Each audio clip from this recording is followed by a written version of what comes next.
Young Merlin lives in a castle with his mother, Princess Adelina. The castle is in Wales, in the west of King Vortigern's kingdom. Merlin doesn't know his father. He's fighting for the king far away. The castle is near a forest. Merlin and his mother often walk there. She teaches him about forest plants. "When you're older, you can come here without me," she says. "But be careful. There are many hunters. And an enchantress, Ceridwen, lives here, too." Merlin's only friend is a toad. One day, Merlin visits the village near the castle. Two boys, Morfran and Arwol, are behind him. But Merlin doesn't see them. He talks to his toad. Merlin's talking to his toad. Morfran laughs. "Go away," Merlin says. "Or when my father comes back home." "We're not afraid, Merlin." "Your father's never at home," Arwol says. "And is he truly your father?" "Perhaps you're a demon's child." That night, Merlin tells his mother everything. "What can I do about these boys?" he asks. "I can talk to those bullies," Princess Adelina says. "No," Merlin answers.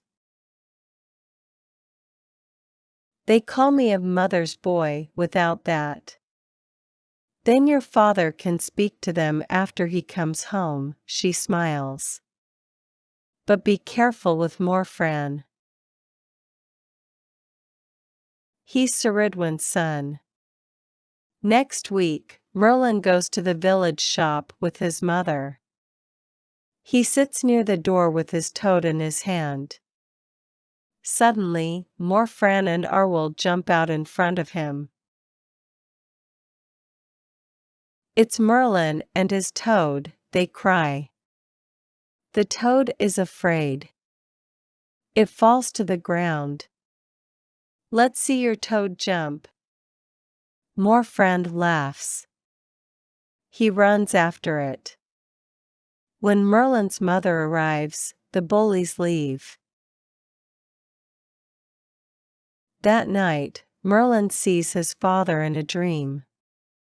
He is sitting under an oak tree after a fight with the king's enemies. "I'm dying," Merlin's father tells him. "Father, no. I need your help with some bullies." Merlin cries. "When they bully you, walk away," his father says. "Look for the biggest oak in the forest. There's something important near it." Next morning, Merlin tells his mother about the dream. "Listen to your father," she says quietly. When Merlin meets the bullies again, they take his toad. "Say goodbye to Mr. Toad." Morfran laughs. Merlin remembers his dream and walks into the forest. He lives there for days and eats forest plants.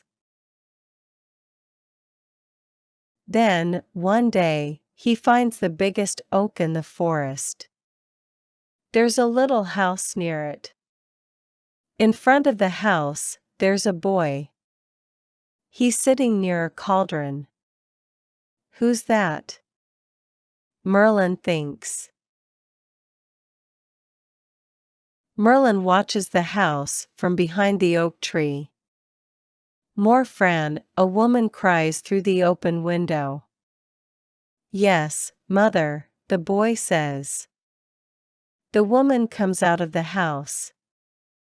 "Oh no," Merlin thinks. It's Morfran and his mother, the enchantress Ceridwen. Is the potion ready?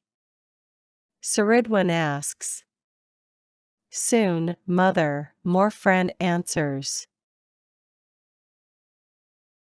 This potion can give magic powers to the first drinker of it, she cries. And that is you, my son. Morfran smiles. I need to find a bottle. Then you can drink the potion from it. We must do it quickly, before your father comes home, Ceridwen says. She goes back into the house. Merlin moves nearer, but Morfran doesn't see him. Just then, Morfran takes something out of a little bag. Oh, no. Merlin thinks. It's my toad. Ha. Ha. Morfran laughs. Here's one more thing for the potion. Stop. Merlin cries. He jumps out and takes the toad from Morfran. But at the same time, he hits the cauldron with his leg. It goes over onto the ground. Some of the potion falls onto Merlin's hand. Merlin! Morfran cries angrily. Merlin smiles. He moves his hand up to his mouth. Wait! Morfran cries. Don't drink that. But Merlin quickly puts the potion in his mouth. Suddenly, a magic white light comes from Merlin's head. Just then, Ceridwen comes out of the house with a bottle in her hand. She sees and understands everything. She looks angrily at Merlin. You must die for that, she cries. Come here, boy. The enchantress cries. I need to run. Merlin thinks. In his head, he sees a hare. Then, suddenly, he is a hare. Aha! He thinks. So now I can change into different animals. Merlin runs away into the forest. I can easily run faster than Ceridwen now, he thinks. But when he looks behind him, he sees a big dog. It is running after him, and its angry mouth is open. Oh, no! He thinks. Ceridwen can change into different animals, too. Merlin moves quickly through the trees. But he can hear Ceridwen behind him. She is coming nearer. Just then, he arrives at a lake. I need to be a fish, he thinks. Suddenly, he's a long, dark fish. He moves fast through the cold water of the lake. I'm all right now, he thinks. But when he looks back, an otter is coming through the water behind him. Ceridwen's an otter now, he thinks. So he changes into a little bird, and goes far up into the sky. But soon he hears an angry cry behind him. Now a big eagle is coming after him. Ceridwen again. Merlin thinks. He moves here and there in the sky, but he can't lose the eagle. Just then, Merlin sees a hunter far down in the forest, and there's a sudden noise, whoosh. An arrow hits Ceridwen. She falls to the ground near her house. Morfran runs to her dead body. Merlin, you demon, he cries angrily. One day you must die for this. After some years, Princess Adelina, Merlin's mother, moves away to a convent. But Merlin stays in his father's castle. He reads books and works on his magic powers. I want to be the best magician in the kingdom, he says. At first, Merlin learns to change the weather. Next, he learns to see through walls. Then he learns to look into the future. Morfran lives with his father in the forest. He often thinks about Merlin.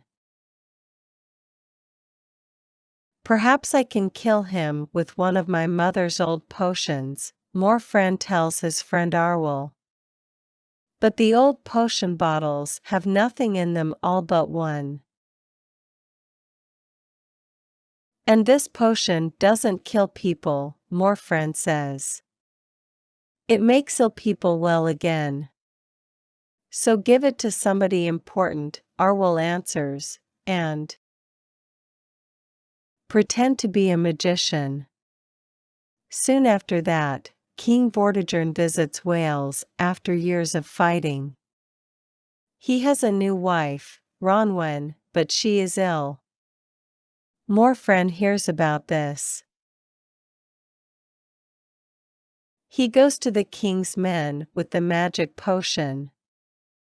Ronwen is well again after she drinks it.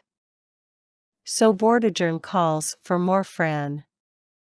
You can be my magician, the king says. Ronwen is happy in Wales. She wants to stay there. Let's make a castle on this hill, she tells Vortigern. Vortigern begins the new castle, but the walls fall down again and again. Make a magic potion and stop this, the king tells Morfran.